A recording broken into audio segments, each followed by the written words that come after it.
Okay, so I've gotten a lot of comments lately from people asking me about talking to the seller's attorney. And I want to be clear that you never speak to the seller's attorney, all right? Unless the seller asks you to recommend an attorney and then you call the attorney and say, please call this seller. Your negotiation is going to be directly with the seller.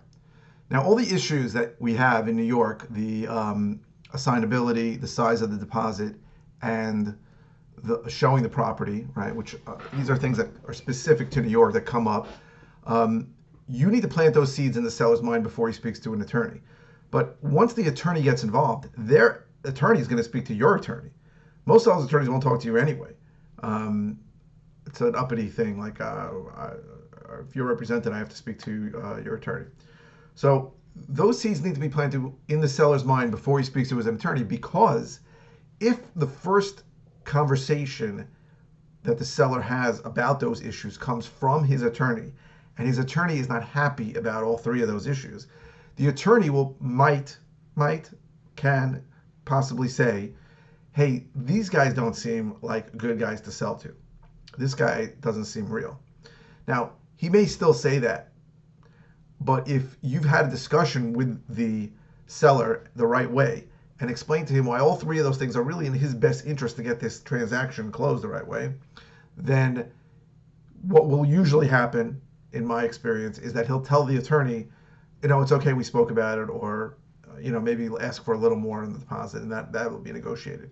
So it's crucially important that these things are handled between you and the seller.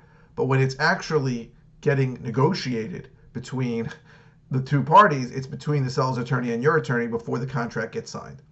So these are things specific to New York, and I know that it's hard for a lot of people to even understand them because they've done a lot of research online from other people who are wholesaling, and these things don't come up.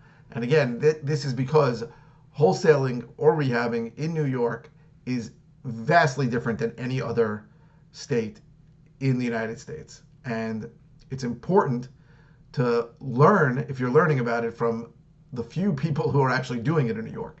So there are a lot of good things about New York and a lot of bad things about New York, but a lot of things are different in New York. So you're never going to speak to a seller's attorney ever unless a seller doesn't have an attorney and you need to recommend one. Then you'll call an attorney and say, hey, please contact the seller. But you need to understand how how the steps of the transaction work, right? So again, just to reiterate, you get a seller to say yes to your price. Seller gets an attorney. You need to plant certain seeds in the seller's mind before he speaks to an attorney. Then the seller's attorney is going to send the contract. Seller's attorney prepares the contract always to the buyer's attorney, and you will negotiate over either those three issues that I mentioned before or other issues that could come up, timing or whether the property is going to be vacant, how clean it's going to be, that kind of thing. So again, I'm getting a lot of questions about how do you speak to a seller's attorney. You never speak to a seller's attorney ever. You speak to the seller, who speaks to his attorney, who speaks to your attorney, and you're going to speak to your attorney. It sounds insane. In other states, again, there's no seller's attorney at all. It's a title company who manages the transaction. It's not the way it works in New York. So I just want to try to be clear because I've gotten so many comments and replies that indicate to me that A, people are getting their information from people who don't know what they're doing in New York, which is very common, very good people, just that don't do business in New York, and B, that they didn't really understand how the transaction takes place. So I hope that clarifies things a little. Housekeeping, sorry. Our next meeting is this Thursday. You can't even read this thing, it's like a glare. June 4th, 2020, 4 to 5:30 p.m. We have a good speaker speaking about short sales. It's via Google Hangout. The link is below. If you like these, please click like. That helps our SEO. I beg of you. If you haven't subscribed yet, please subscribe.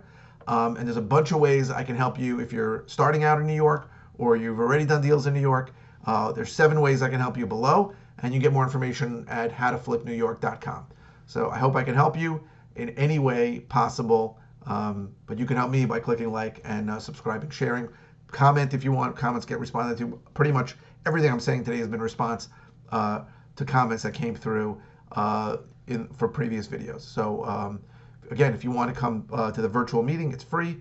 It's Google Hangout. It's this Thursday, June 4th, 2020.